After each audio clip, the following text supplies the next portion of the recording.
नमस्कार दोस्तों, मैं रिपोर्टर राहुल आंधी आपके साथ वर्तमान समय मौजूद हूँ फतेहपुर जनपद में शिक्षक महोदय के पास। शिक्षक हर युग पर हम लोगों को एक सही राह दिखाते रहे हैं और अब वर्तमान समय में आज की शिक्षा पद्धति और शिक्षकों में क्या अंतर आया है कि दिन पे दिन देखा जा रहा है कि समाज से शिक्षकों का भी सम्मान कहीं न कहीं कम हो रहा है और शिक्षार्थी भी अब गुरुओं के सम्मान नहीं कर रहे हैं। उधर जो युवा पीढ़ी है वह लगातार एक गलत दिशा पे जा रही है। तो इन सब चीज़ों को हमारे साथ कैसे देखते हैं और कैसे लोगों में सुधार आए, इसलिए हम बात करेंगे श्री सतीश सर से। सर प्रणाम। राहुल जी, धन्यवाद। थैंक यू वेरी मच, आपने समय दिया मुझे। दरअसल हमारी जनरेशन के लिए एक प्लेटफॉर्म पाना बड़ा इम्पोर्टेंट होता है ना, जहां हम अपनी बातें बता सकें। जी आपने बताया कि नई पीढ़ी सम्मान नहीं करती। जी नहीं राहुल जी, मैं अगर अपने शब्दों में कहूँ तो मैं सद्दाम हुसैन की तरीके से स्कूल में रहता हूँ और आज तक मेरे पास कोई गार्जियन, कोई बच्चा ये शिकायत करने नहीं आया कि मुझे पनिशमेंट क्यों दिया गया। जी बच्चे सम्मान करना चाहते हैं, जी सम्मान लेने वाला कहाँ है। हमारी हमारी बिरादरी का सबसे घटिया आदमी द्रोणाचार्य था, जिसने घर में जाकर के ट्यूशन पढ़ाना शुरू किया। अवमूल्यन तो हमारा वहीं से हो गया था ना। और आप अपने स्टूडेंट लाइफ याद करिए, सब याद करिए, उस टीचर की रिकॉग्निशन नहीं होती जो ट्यूशन पढ़ा रहा होता है। जो नहीं पढ़ा रहा होता है उसकी रिकॉग्निशन होती है, अभी भी होती है। जी सो मुझे सम्मान मिला है, भरपूर सम्मान मिला है 23 सालों में। हाँ, जिस जगह पर लापरवाही है वो समाज की। हमारे पास पुस्तकालय नहीं राहुल जी, हमारे पास कोई भी टेक्स्ट बुक की दुकान नहीं है जहां से हम चाहें कि हम कोई किताब खरीद के बच्चे को बता सकें। अगर मैं आज बच्चे को फतेहपुर में 1857 के विद्रोह पर प्रोजेक्ट बनाने को दे दूं ना, तो कुछ नहीं मिलने वाला। नेट से वो नाना साहब अजीमुल्ला का नाम छाप करके ले आएगा। जो एक रोल मॉडल बनते थे पढ़ाई में, हमारी जो ये कमी हमारी पीढ़ी की रही जी कि हमने आपको रोल मॉडल नहीं दिया। नतीजन वो है ना, कहते हैं ना कि पूरे कुएं में भांग घोल दी गई। जी मुझे लगा है शिक्षा के क्षेत्र के यहाँ पर यही हो रहा है। कोई पूछने वाला है कि जब एक भी किताब की दुकान नहीं है, बीए, बीएससी, एमए, एमएससी, तो लड़के पास कैसे हो रहे हैं। गार्जियन को याद नहीं आता कि बच्चे ने हमसे साल भर किताब के लिए पैसा नहीं मांगा, कैसे पास हो गया। जिम्मेदार, मूलतः जिम्मेदार गार्जियन है, क्योंकि अगर वो दबाव डाल सके तो तंत्र चलने लगेगा। टीचर की अहमियत, टीचर ने भी पढ़ना बंद कर दिया जब समाज ने रिकॉग्नाइज करना बंद कर दिया। समाज पैसे को रिकॉग्नाइज कर रहा है तो टीचर भी पैसे को रिकॉग्नाइज करने लग गया। एक बार वो सम्मान देकर तो देखे टीचर को, एक बार अपनी जरूरत बताकर को देखे कि मैं लड़का तुम्हें छोड़ करके जा रहा हूँ, इसको जगाना है, इसको नई दुनिया का नागरिक बनाना है, तुमको इसको 21वीं शताब्दी का विश्व नागरिक बना के देना है मुझे। तब तो आप स्कूल का टीचर कुछ नहीं, मैनेजर से शिकायत कर देंगे जाकर के। उसने एक हाथ लगा दिया तो हम पुलिस में एफआईआर कर देंगे जाकर के। सर आप पत्रकार हैं, आप देखते होंगे बराबर इन घटनाओं को। जी बिल्कुल। तो उस शिक्षक से आप क्या उम्मीद कर रहे हो जिसको आपने कोई अधिकार नहीं दिया। क्यों करे वो आपके लिए काम। 2013-14 में हमने एक दैनिक जागरण में हमने एक हेडिंग पढ़ी थी कि डंडा हटा तो बच्चा बर्बाद। सर अगर आप मेरे किसी पुराने स्टूडेंट से मिल सके ना, तो वो बताएंगे आपको मेरे बारे में। साल में एक दो लड़कों को कायदे से मारता था। अभी कुछ दिन पहले एक लड़के का फोन आया, उसने बताया कि सब बड़े एक अच्छे ओहदे पर हो गया। मैंने कहा यार तुम्हारा नाम नहीं याद आ रहा मुझे। कहता सर याद करिए सीपीएस की लॉबी में 6 लाठी आपने किसी पे तोड़ी थी।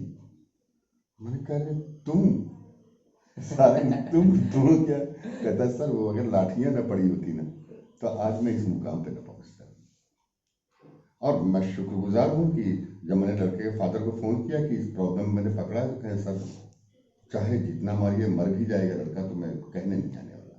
हाँ, आज भी कुछ पुराने ऐसे पेरेंट्स गार्जियन मिल जाते हैं जो कहते हैं कि सर हड्डी हमारी और चमड़ी नहीं, आप। मुझे तो सब मिलते हैं, मुझे आज तक कोई नहीं शिकायत, क्योंकि उनको मालूम है कि मैं ट्यूशन की वजह से शिकायत नहीं कर रहा हूँ। मैं ट्यूशन की वजह से नहीं मार रहा हूँ, मैं रियली मार रहा हूँ तो कोई कमी है। जब मेरा कोई बच्चा घर में जाकर के शिकायत करने की कोशिश करता है तो हर गार्जियन ये कहता है कि सतीश सर के बारे में कुछ मत कहना, बाकी जिसके बारे में बताना होता है। तो ये उनका ट्रस्ट है ना मेरे ऊपर कि मैं बच्चे को किसी ट्यूशन के लिए नहीं मार रहा हूँ, मैं उसके बेटरमेंट के लिए मार रहा हूँ। दिक्कत यही हो गई है, जो ट्यूशन है ना, इसने सर अब तो सर इसे क्या जरूरत आन पड़ी कि आज जो प्राइवेट शिक्षक है वो बिना ट्यूशन के उसका परिवार नहीं चल पा रहा है, या बिना उसकी मजबूरी क्या है कि अगर ट्यूशन को पढ़ाना ही पड़ता है। चलता तो है, मैंने तो किया है, कोई ट्यूशन नहीं पढ़ाया मैंने। बहुत साधारण सी तनख्वाह पे नौकरी कर रहा था मैं, लेकिन एक मेरा संकल्प था, नहीं करूंगा ट्यूशन, मैं नहीं करूंगा। नहीं पढ़ाया मैंने, सब कुछ तो है ना, मकान भी है भगवान की दया से, सब कुछ दिखाई पड़ दिया ना ऊपर वाले ने, उसी में दिया, संतोष तो रखो। और फिर आप ट्यूशन पढ़वाते क्यों? मुख्य बात यह है, मेरे पास भी आते हैं शाम को, सर कितना भी पैसा ले लीजिए, आ जाइए थोड़ी देर, क्यों भाई? अगर मैं स्कूल से किसी काम के लिए मैंने पैसा लिया है ना, तो फिर स्कूल के बच्चों से मैं कैसे पैसा ले सकता हूँ दोबारा? पहली कमी तो यही कि मैं क्लास में समझा नहीं पाया। तो घर में क्या समझाएंगे? अच्छा सर, एक चीज़ और देखी जा रही है, चुनावी माहौल है, हालांकि आपसे जो बात करना इसमें जरूरी इसलिए हम समझते हैं कि शिक्षक हर क्षेत्र में किसी न किसी लोग शिक्षक होते हैं। सर वर्तमान समय देखा जा रहा है कि आज छोटे छोटे लड़के फलाने किसी में कहीं किसी में कहीं किसी में कुछ कोई प्रभारी कहीं कोई प्रभारी, सर इस प्रकार से कैसे देखते हैं कि इसमें सर छोटे लड़के आजकल सर बहुत नेता हो गए हैं? सर जब विद्यालय के पास गुरुत्वाकर्षण शक्ति नहीं बची तो उस उम्र में तो तेज है ना, तेजी है, कहीं ना कहीं तो निकलेगी ना। अगर विद्यालयों में समारोह आयोजन हो रहे होते, सांस्कृतिक आयोजन होते, गेम्स होते, बच्चों को आगे बढ़ने का मौका मिलता, तो ये टैलेंट उस तरफ जाती। जो गुरुत्वाकर्षण विद्यालय का था, विद्यालय खो गए।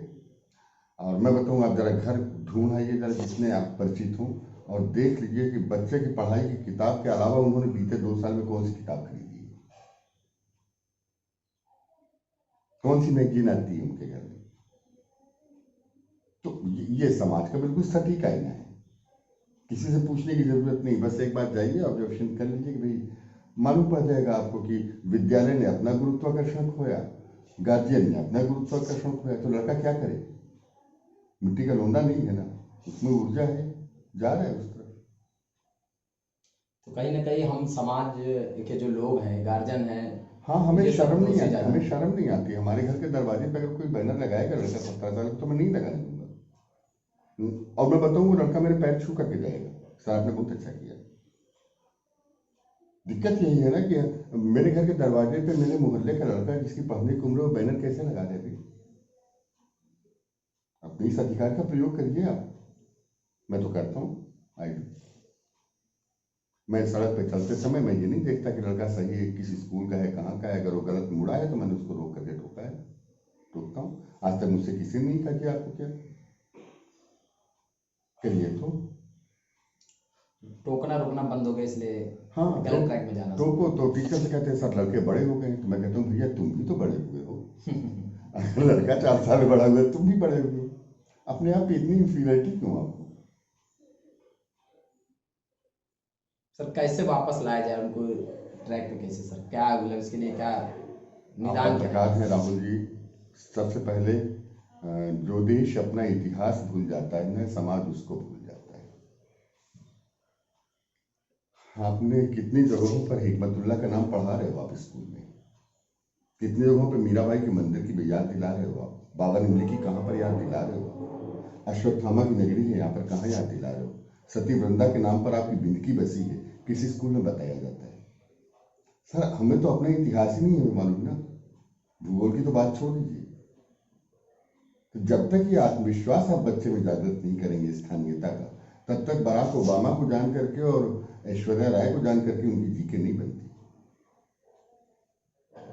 बिल्कुल सही। शिक्षण संस्थानों की तो सर कोई कमी नहीं है आज के समय में। शिक्षण फैक्ट्री सी गई,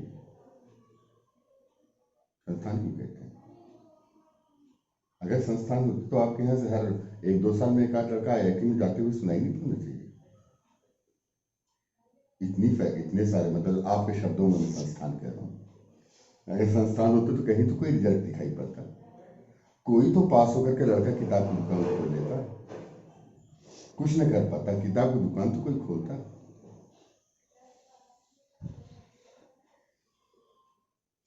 निराशाजनक नहीं है हालात।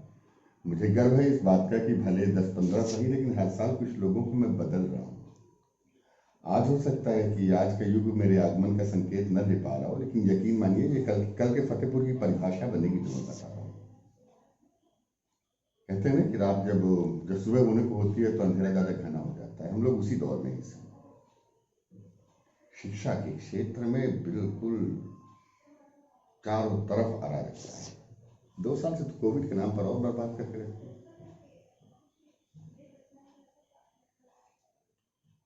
सर एक चीज़ और रहती है कि मतलब जितने भी प्राइवेट संस्थान हैं वो लोग मतलब स्कूल किताबें जो होती हैं इतनी महंगी हो जाती हैं, इसके बाद फिर कैसे सब चीज़ें। तो आपके समाज सस्ती किताबें क्यों नहीं दे रहे हैं? मैं तो तलाश रहा हूँ, कोई मुझको बताए कि फतेहपुर का इतिहास मैंने ये लिखा है, फतेहपुर का भूगोल ये लिखा है, फतेहपुर में ये मेले लगते हैं। लाए ना कोई मेरे पास। एज ए प्रिंसिपल बोलो लाओ तो आप।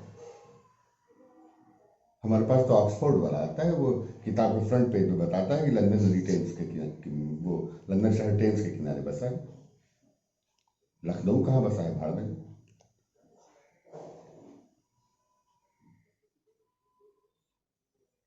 जरूरत है, मैं बुद्धिजीवियों सबसे इस बात की अपील करूंगा कि अगर आपको मालूम पड़ रहा है कि आपके मोहल्ले में कोई महान आदमी कभी आकर के रुका था, तो 150 रुपए का एक फ्लेक्स बनवा के लगा देने में क्या दिक्कत है उस जगह पर?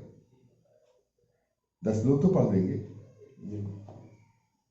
बस यही नहीं हो रहा।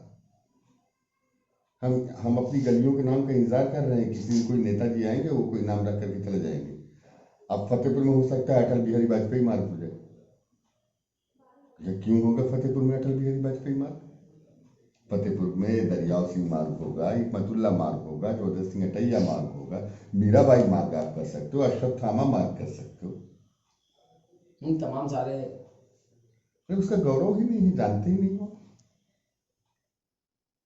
गया दिन दुबे जी हैं। आप जरा पूछ लीजिए कि वो जो सीपीएस के पास में एक मूर्ति लगी है महिला की, वो किसकी? 90% लोग आपको लक्ष्मीबाई बता देंगे। हाँ, आप बस स्टेशन पे दरियाव सिंह की स्टेचू लगी, पूछिए, अधिकतर लोग राणा प्रताप बताएंगे। हाँ, दरियाव सिंह जी तो कितना सम्मान कर रहे हो, क्यों आपको वक्त याद रखे? हो सकता है मेरी बातें तीखी हूँ, मे बी। सबसे चाहूंगा प्लीज अन्यथा मत लीजिएगा। नहीं सर, अन्यथा नहीं। ये एक वेदना है मेरे भीतर जो मैं अभिव्यक्त कर रहा हूँ, और बहुत कम मंच ऐसे मिलते हैं जहाँ खुल करके अपनी बात कह सकता हूँ। मैं बड़े मंचों पर रहता हूँ, लेकिन अगर डीएम के मंच पर बैठा हूँ तो मैं शासन की आलोचना नहीं कर सकता ना। अगले बार से बुलाना बंद करेंगे। बुलाने की मुझे चिंता नहीं है, अपना धर्म होता है। जैसे मैं एंकर हूँ तो मेरा धर्म है ना कि मैं फंक्शन को सफल बनाऊँ वहां पर जी। वहां पर सच जानना मेरा धर्म नहीं है।